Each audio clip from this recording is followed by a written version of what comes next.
que es conversación frecuente en todas las reuniones para los médicos, que es motivo de consulta frecuente.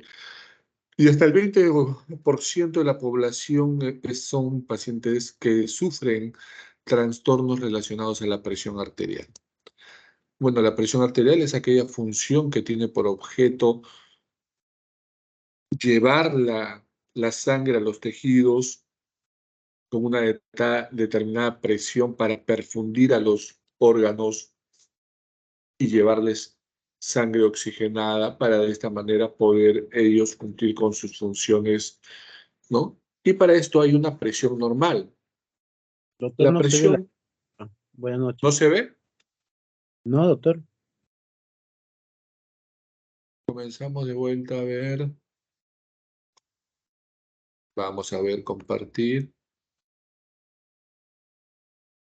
Vamos.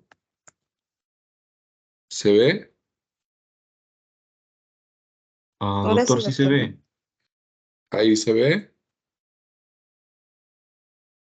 Sí, doctor. ¿Correcto? ¿Se ve? Sí, doctor. Ok, entonces la cifra de la presión arterial tenemos cifras normales y cifras elevadas. Tenemos valores para la llamada presión sistólica, que es el resultado de la máxima presión que ejerce el corazón a la sístole, a la máxima eyección de la sangre, y la presión diastólica, que es el reflejo de la resistencia vascular periférica. La presión arterial es óptima cuando es menos de 120 y menos de 80 de diastólica. Es normal cuando es menos de 130 o es entre 121 y 130 y entre 81 y 84 de diastólica. Y ya estamos en rangos de normalidad normal alta de 130 a 139 y de 85 a 89. Será presión arterial elevada por encima de 140 y por encima de 90, siendo el estadio 1 para hipertensión arterial de 140 a 159 de sistólica y de 90 a 99 de diastólica. Sistólica, estadio 2 de 160 a 179 y de 100 a 109, y estadio 3 más de 179 de sistólica y más de 109 de diastólica. Fíjense que acá llamamos presión normal alta, y es una presión que está en el borderline y va a depender de los individuos para determinar si esto es algún riesgo o no según la población. Estamos utilizando la clasificación de la Organización Mundial de la Salud y de la Organización Internacional de Hipertensión Arterial. No estamos utilizando la clasificación americana de la presión arterial, que es una clasificación diferente. La presión arterial es importante, ¿por qué? Porque produce hemorragia cerebral, muerte, ¿no? Acá vemos un foco hemorrágico y acá vemos cómo el polígono de Willis está roto. Puede producirse una gran zona isquémica también a nivel del cerebro, producto de la hipertensión arterial, o sea, puede haber accidente cerebrovascular hemorrágico o accidente cerebrovascular isquémico. Ahora le llaman ataque, ¿no? Ataque cerebrovascular hemorrágico o isquémico.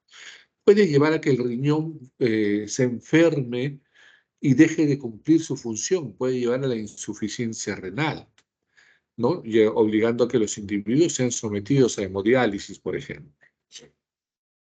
Puede llevar a la insuficiencia cardíaca, al trasplante cardíaco, al dispositivo de asistencia ventricular, porque el corazón ha fracasado, ha entrado en insuficiencia cardíaca. Puede producir hemorragias a nivel de la retina, pérdida de la estructura de las arterias y venas, ¿no? Edema de papila y por lo tanto ceguera y retinopatía hipertensiva. Puede producir dilataciones aneurismáticas de las arterias. Esta es una dilatación aneurismática de la arteria aorta, en la cual después le han puesto una prótesis para repararla. Estos aneurismas se rompen y generalmente al romperse o disecarse pueden ser fatales. Vamos a regresar, por lo tanto, a la diapositiva anterior. Y nos interesa esta presión normal elevada. No es lo mismo un paciente con una presión de 135/87 de diastólica que no tenga ningún factor de riesgo asociado, que un paciente hipertenso, o que un paciente con presiones de 135/87 de sistólica, que por ejemplo sea diabético. Ya el hecho de ser diabético ya lo cataloga como un paciente de alto riesgo cuando tiene presión normal elevada.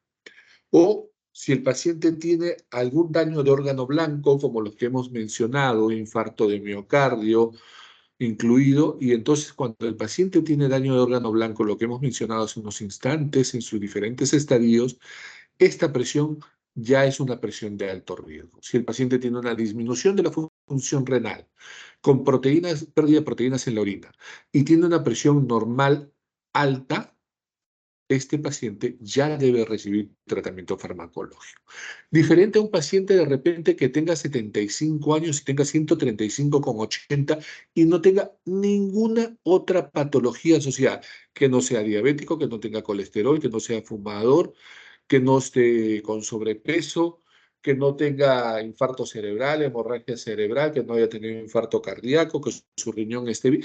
Si el paciente es esencialmente sano, no tiene nada más, esa presión está bien para ese paciente. Ese paciente, el paciente adulto mayor, puede tolerar muy bien esas presiones y no requiere tratamiento farmacológico. Muy bien. La presión va a cambiar con la edad. Los, cuanto más jóvenes, cuanto más niños, las presiones serán menores e irán aumentando con la edad, siendo las presiones ligeramente más altas en la edad adulta mayor, ¿no? Igual pasa con la sistólica, igual pasa con la presión arterial diastólica. Considerar que debemos utilizar el instrumento adecuado para la toma de la presión en niños como en adultos, los cuales deben cubrir, ¿no?, aproximadamente 2/3 del brazo, ¿no?, para poder tomar la presión arterial. Actualmente se recomienda que los dispositivos de control de la presión arterial son los dispositivos electrónicos, validados por la Organización Mundial de la Salud. Ahora tienen ahí una etiqueta en la caja e incluso hay una relación que pueden bajarla y descargarla cada cierto tiempo de internet, donde sale la relación de tensiómetros validados para que ustedes puedan recomendar a sus pacientes. Se dice que en la primera consulta se debe tomar la presión de preferencia en ambos brazos, sentado y acostado, ¿no es cierto? Y el paciente primero debe descansar en una silla por lo menos 5 minutos antes de la toma, la vejiga estar totalmente vacía, no haber comido ni bebido ningún tipo de gaseosa cafeinada, no haber fumado ni practicado ningún tipo de actividad física, los 30 minutos previos idealmente, ¿no? Y no haber comido. ¿Qué pasa si es que no se respetan estas convenciones? Vamos a ver dónde está la lupita, la lupa, acá está la lupa. Entonces vamos a ir a enfocar mejor esto. El hecho de que si el paciente está conversando durante la toma de la presión arterial, puede aumentar la presión hasta 10 milímetros de mercurio cuando el paciente está muy ansioso. Apoyar el brazo a la altura del corazón es lo recomendado. No apoyar el brazo y tenerlo suspendido en el aire puede agregar 10 milímetros de mercurio. Entonces, imagínense que ustedes le toman a ese paciente 135/87, pero cuando ya le tomaron mal la presión, el paciente está hablando, el paciente está mal colocado el brazo, ya tiene 155. Y entonces ya ustedes dicen, este es hipertenso. Se dan cuenta lo importante que es respetar estas normas. Colocar el manguito del brazo, de preferencia sin ropa, para tomar la presión de manera correcta, o con una prenda que sea muy delgada que no interfiera en esto, una blusita, una camisa no interfiere. Pero, por ejemplo, tomarlo sobre una casaca, una chompa gruesa, es un problema y puede aumentar entre 5 y 50 milímetros de mercurio. Es una barbaridad. Usar el tamaño del manguito adecuado para el paciente. No es lo mismo el brazo de una persona, por ejemplo, de 1,48 m, que pesa 40 kilos, que una persona que es 1,87 m y pesa 120 kilos o más, ¿no? Entonces hay que usar el manguito de mercurio adecuado. Esto incrementa entre 2 y 10 milímetros de mercurio. Los pies deben estar ambos apoyados en el suelo. Esto puede, si no fuese así, puede aumentar hasta 6 milímetros de mercurio. Si tenemos las piernas cruzadas, puede elevar entre 2 a 8 milímetros de mercurio. Si el paciente está con la vejiga llena y tiene deseos de orinar, puede aumentar 10 milímetros de mercurio. Y no tener apoyada la espalda sobre el respaldar de la silla puede aumentar 6 milímetros de mercurio. Entonces, vemos que es importante conservar estas medidas para una toma adecuada de la presión arterial. Recordar que la hipertensión arterial es aquella elevación de la presión arterial constante, frecuente y no aislada. Uno puede tener, por ejemplo, una cólera, ¿no? O puede haber estado haciendo un esfuerzo físico, le toman la presión y la presión está alta. Y entonces hacemos el seguimiento para ver si esto es reiterativo. Por ejemplo, le tomamos la presión durante una semana, todos los días, mañana, tarde y noche. Estamos hablando 7 por 3 tomas al día, 21 tomas. De estas, el 30% deben estar elevadas. Si aproximadamente el 30% de las presiones están elevadas, ese paciente es hipertenso. Si en cambio tiene una presión elevada, eso no lo convierte necesariamente en hipertenso. ¿Correcto? Ojo, que hay que considerar los factores de riesgo asociados. Eso es cuando nosotros hacemos un control ambulatorio de la presión arterial en domicilio. Le dejamos al paciente que se controle. No tiene tensiómetro y le recomendamos que vaya a un sitio donde le puedan tomar la presión, pero siguiendo las medidas que hemos mencionado hace unos minutos. Otra técnica sería realizar el MAPA, que es el monitoreo ambulatorio de la presión arterial. Es un equipo, es un tensiómetro digital computarizado, automatizado, que toma la presión en el día cada 15 minutos y en la noche cada 30 minutos.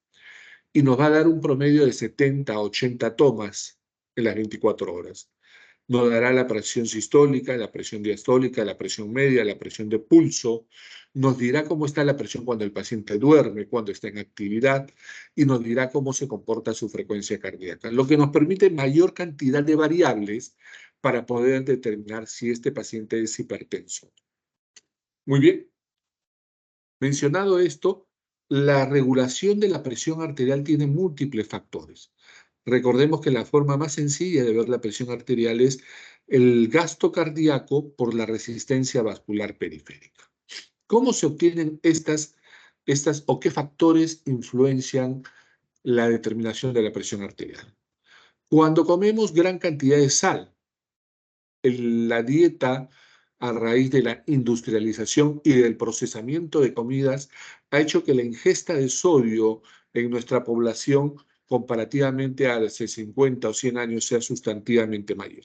Y sabemos que el consumo aumentado de sodio va a hacer que el sodio aumente en la sangre y esto aumente el volumen sistólico, aumente la volemia y por lo tanto aumenta la precarga y el gasto cardíaco. La reducción de la masa nefronal, por ejemplo, aquel paciente que ya por la edad disminuye la masa nefronal, ¿no? O aquel paciente diabético en cuyo caso hay una disminución de la función de la nefrona.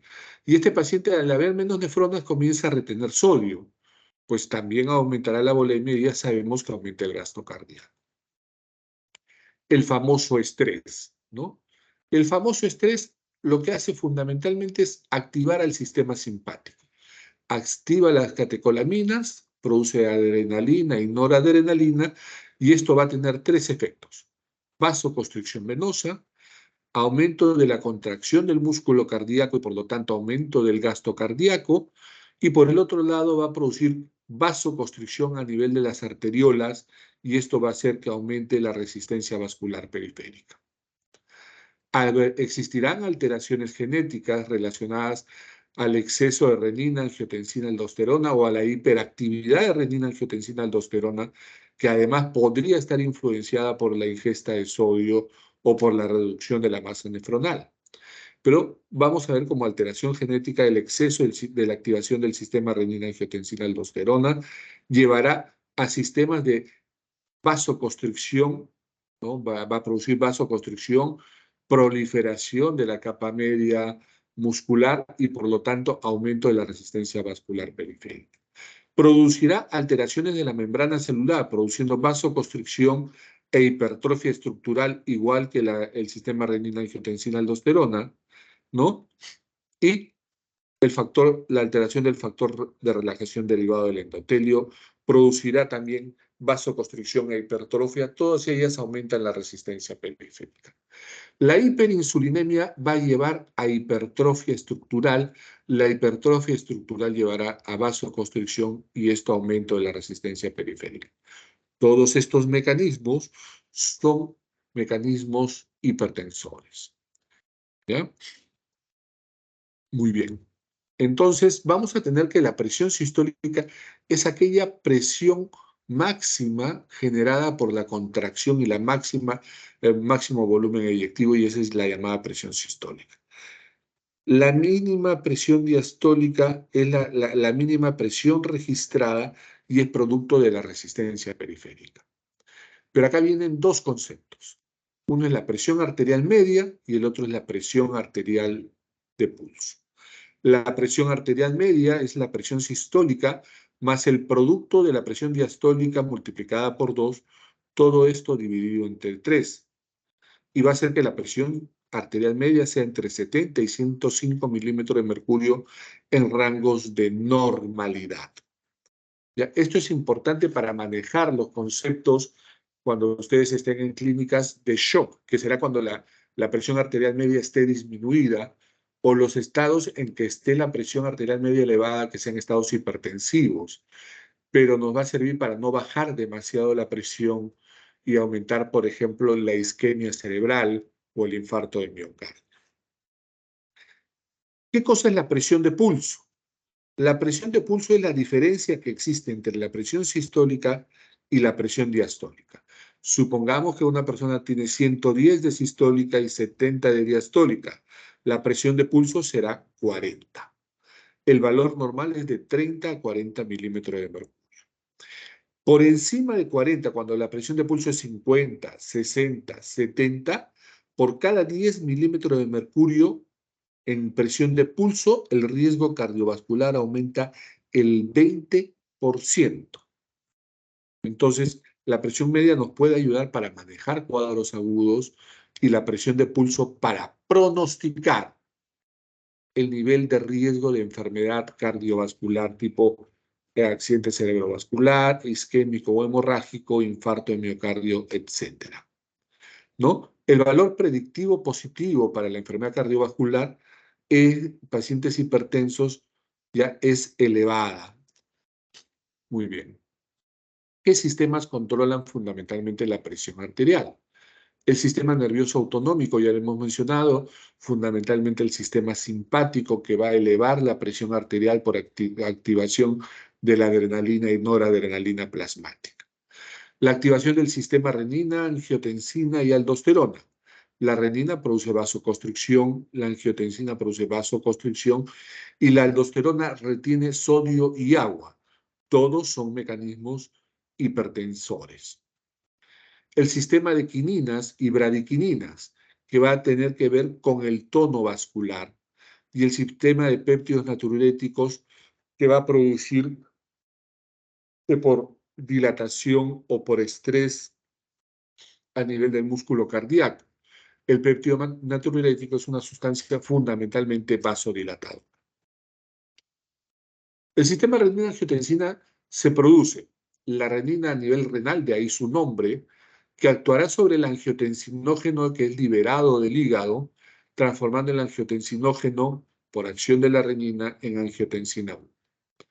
A nivel fundamentalmente del pulmón, pero también se produce en otras estructuras como hígado, cerebro, por ejemplo, la enzima convertidora de angiotensina transformará la angiotensina 1 en la angiotensina 2. Y esta es la que es metabólicamente importante, porque después hay un paso que da angiotensina 3, 4, que son menos relevantes en el PEM.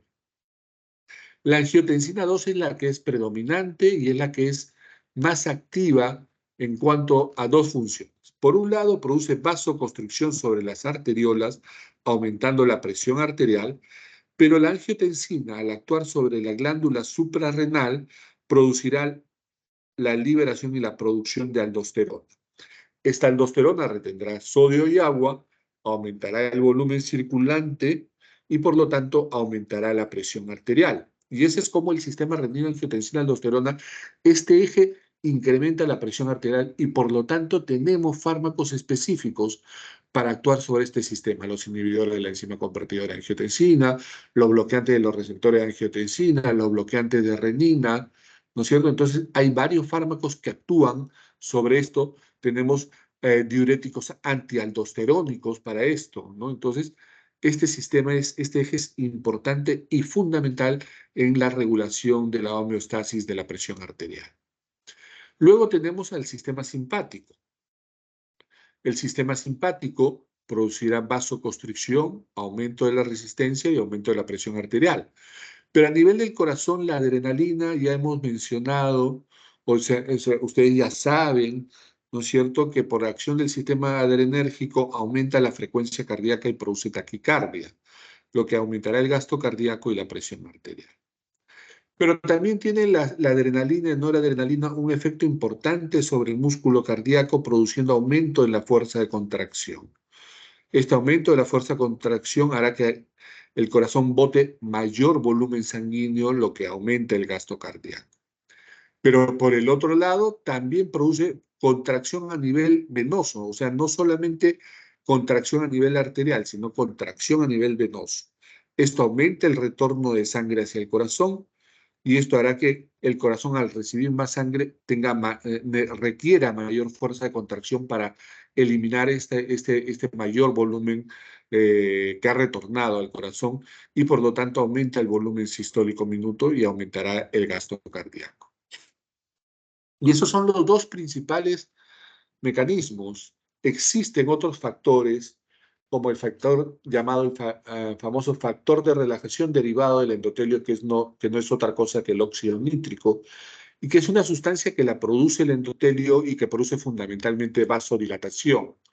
Y esto se produce en situaciones de normalidad para mantener el equilibrio de la homeostasis y del tono vascular. Cuando un endotelio es disfuncional, producirá menos óxido nítrico y las arteriolas tienen tendencia a la vasoconstricción. ¿Cuándo ocurre esto?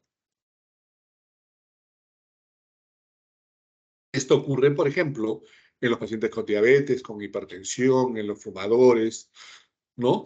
Todo aquel paciente que tiene factores de riesgo cardiovascular va a tener mayor riesgo de disfunción endotelial y, por lo tanto, menor producción de óxido nítrico. ¿Qué pasa con la circulación capilar?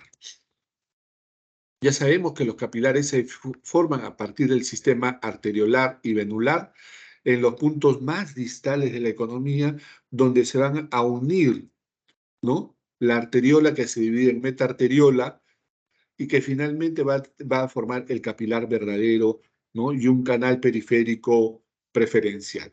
En este nivel es donde a nivel capilar van a difundir la sangre para perfundir a los tejidos, ¿no es cierto? Entre la arteriola y la vénula hay una anastomosis arteriovenosa que comunica ambos sistemas.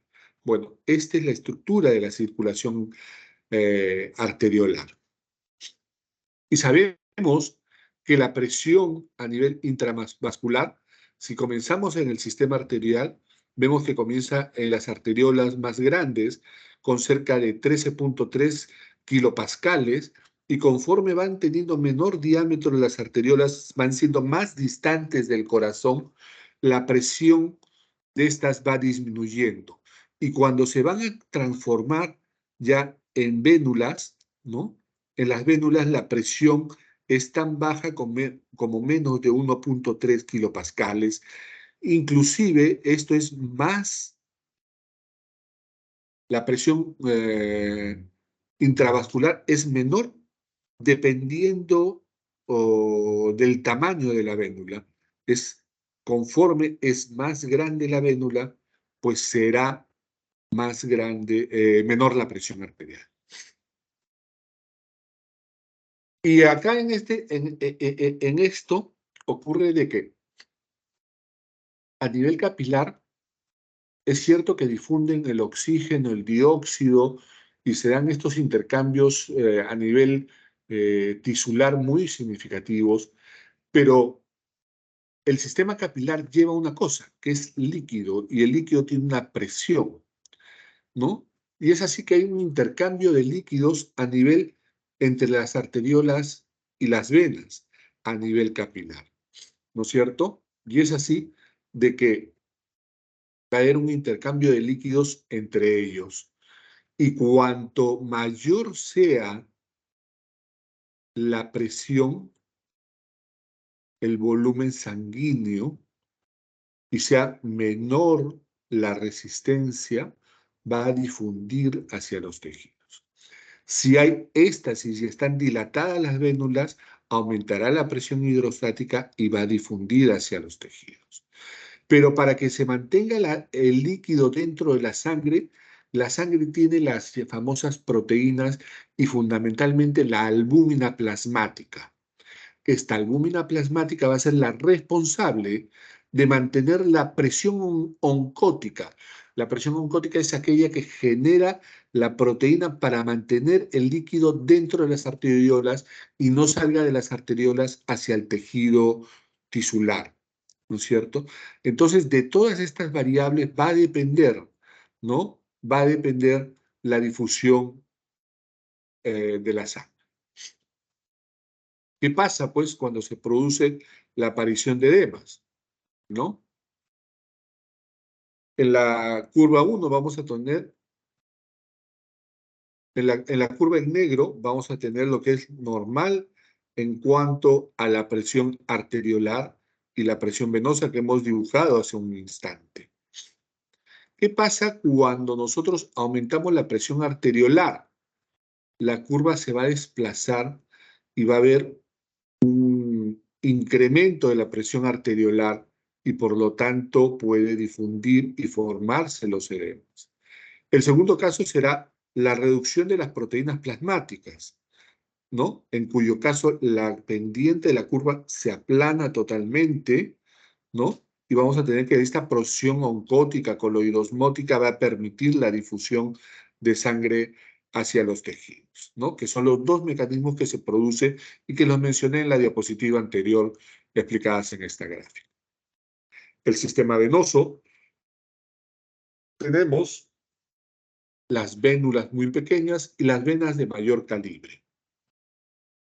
¿Qué vamos a tener? Que las venas pequeñas contienen menor volumen sanguíneo y tienen menor presión venosa. Conforme van creciendo, es prácticamente una curva plana, las venas de mediano calibre, ¿no? Contienen un volumen entre 1 y 3 mililitros y una presión venosa muy por debajo de los 5 centímetros de agua, perdón. Pero los vasos ya, las venas más grandes, que tienen por encima de 3.5 mililitros, van a comenzar a elevar la presión venosa que se mide en centímetros de agua, a diferencia de la presión arterial que se mide en milímetros de mercurio. ¿Qué pasa si nosotros aumentamos la temperatura? Si hay un aumento de la temperatura, la curva va a correr hacia la derecha y las venas lo que va a ocurrir es que se van a dilatar. Es lo que pasa, por ejemplo, con los pacientes que tienen insuficiencia venosa, lo que la gente le conoce como varices. En el verano, los pacientes que sufren de trastornos de insuficiencia venosa, la temperatura hace que las venas se dilaten y al dilatarse se produce dolor y se produce edema de miembros inferiores. Y al revés, ¿no? Mientras la vasoconstricción hace que se desvíe hacia el otro lado. El electrocardiograma, así como lo hemos relacionado con el ciclo cardíaco, podemos correlacionarlo con la curva de pulso venoso. La curva de pulso venoso, ¿no?, va a tener que el inicio del complejo QRS va a concordar con la onda A, el segmento ST con la onda S. La onda T prácticamente ocurre al mismo momento que la onda X, ¿no? La diástole ventricular con la onda B, y finalmente va a anteceder a la onda P la onda Y, ¿no? Estos son ondas que normalmente ocurren en el flujo venoso de retorno de la sangre hacia el corazón, ¿no?, y con lo que ocurre con la contracción auricular. Muy bien, vamos a tener acá que la presión arterial y la presión venosa que se generan a los diferentes niveles del cuerpo van a generar en una posición cuando el paciente está en posición de pie, en posición erecta, ¿no es cierto? Y vamos a ver de que el corazón, al estar más abajo de la masa encefálica, bueno, el corazón tendrá que generar una presión arterial, ¿no?, que haga que llegue sangre suficiente al cerebro. En kilopascales medimos entre 8 a 9.3 kilopascales para perfundir al tejido, ¿ya? Y en cambio, la presión venosa será negativa a nivel cerebral. Esto para tratar de mantener una perfusión adecuada a nivel cerebral. ¿De qué depende que la sangre del sistema venoso retorne hacia el corazón? Y una gran medida es el músculo, ¿no? En las piernas, los músculos, ¿no?, y el sistema venoso tiene unas puertitas que son las válvulas. Entonces, va a existir la función, por un lado, del corazón aspirante, ¿no es cierto? Con cada contracción y dilatación va a generar un efecto de succión, igual que la presión negativa del tórax, van a ejercer una presión que va a succionar sangre hacia arriba. Esta sangre, ¿no?, cada vez que se aperturan las válvulas va a subir y las válvulas se van a cerrar y no va a regresar. Entonces se asegura que la sangre se vaya acercando. Pero el músculo estriado de los miembros inferiores, ¿no?, con el movimiento, con la contracción muscular, va a generar una presión y va a empujar la sangre hacia el corazón, de manera de propulsarla, de hacerla que avance hacia el corazón, en sentido de arriba a abajo.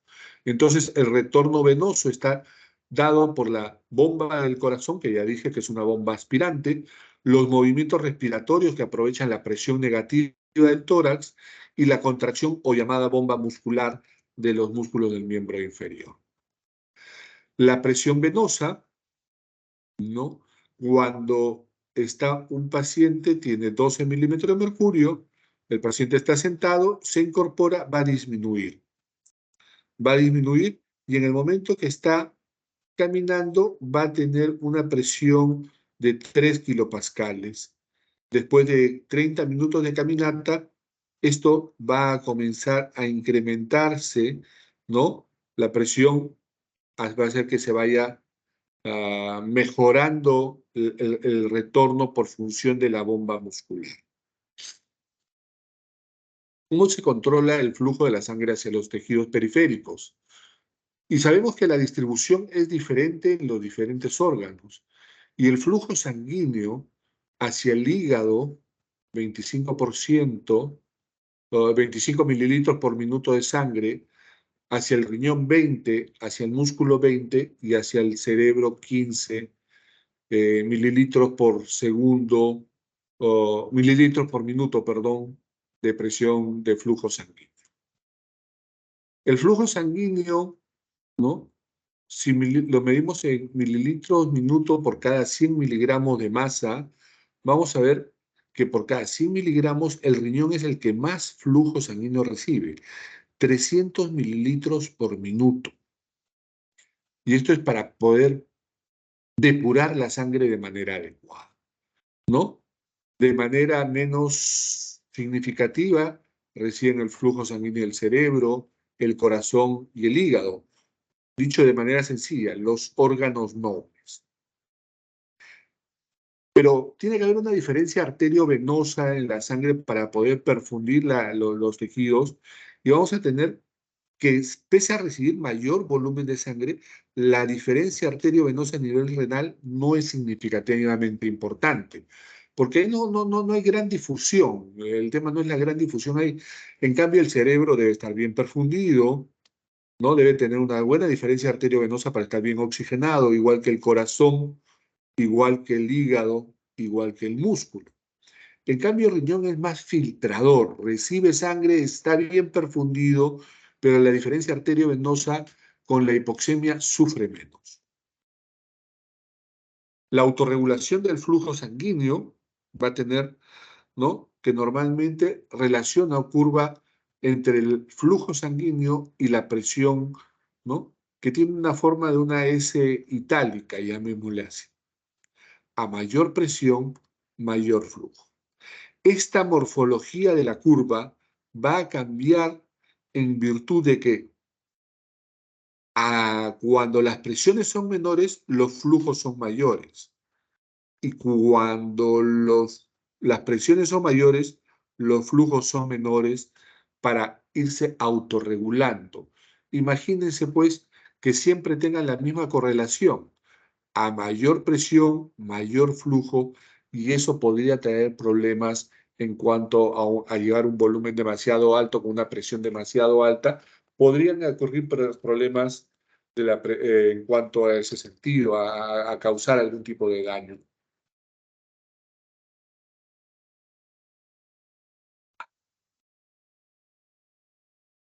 Bueno, acá la regulación del aparato yuxtaglomerular, ¿no es cierto?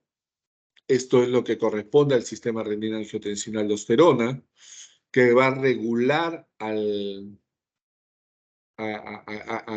el funcionamiento de la circulación periférica, ¿no? Tenemos que la actividad del potasio, la activación simpática, el volumen sanguíneo circulante y el volumen del filtrado glomerular de sodio y cloro van a actuar estimulando el aparato yuxtaglomerular, produciendo la liberación de renina, que transformará esta angiotensina 2 en angiotensina 1. La angiotensina 2, por encima de la enzima convertida en angiotensina, va a ser una molécula que produzca vasoconstricción, sed, inhibición de la hormona antidiurética y producción de aldosterona. Y esto va a generar vasoconstricción, reabsorción de sodio, reabsorción de agua y excreción de potasio como mecanismos finales del sistema renina-angiotensina-aldosterona. El óxido nítrico que les mencionaba hace un rato también regulará la circulación periférica, y cuando hay un incremento en las demandas, sanguíneas por parte de los músculos, por ejemplo, va a existir una descarga simpática y un aumento de la ventilación. La descarga simpática aumentará el retorno venoso y la precarga, mejorará la contractilidad y la frecuencia cardíaca, aumentando el volumen sistólico. Y la ventilación producirá una mejora en el incremento entre el índice de ventilación-perfusión a nivel del oxígeno. Esto es un órgano, un corazón extraído para realizar un trasplante cardíaco que lo realizó este señor allá por los años 60, ¿no? Y que en el Perú intentó hacerse en el año 72 por el doctor Marino Bolina, y que finalmente en los años 90 lo realizó el doctor Alcántara en la ciudad de Lima. Actualmente el único sitio que realiza trasplante cardíaco es el Instituto Nacional del Corazón, y por lo tanto los que no tienen seguro social no tienen derecho a trasplante cardíaco en el Perú, ¿no?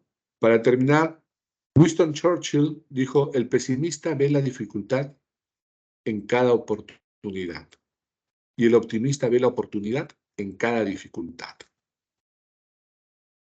Hemos terminado, mal que bien, el capítulo de fisiología cardiovascular.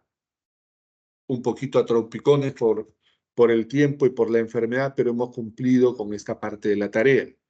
Si hubieran alguna pregunta.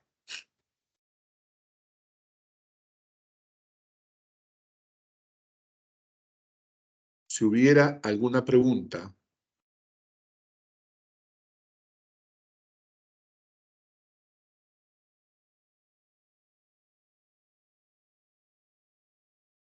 Estamos quedando con la delegada para el orden de las exposiciones. Las exposiciones, por cuestión de tiempo, por ser grande el volumen de expositores, no deben ser mayores a 10 minutos. Se realizarán 6 el lunes, 5 el martes y las restantes el día miércoles. Tienen un tiempo aproximadamente de 10 minutos. Deben ser muy puntuales, muy objetivos en sus presentaciones. Y como hay varios exámenes, estamos quedando para el día sábado el examen del capítulo de fisiología cardiovascular de manera online, ¿ya? Ya veremos la manera como tratamos de que ustedes no copien o copien lo menos posible, porque siempre lo intentan. ¿Ya? Si no hay preguntas, eso es todo. Delegada.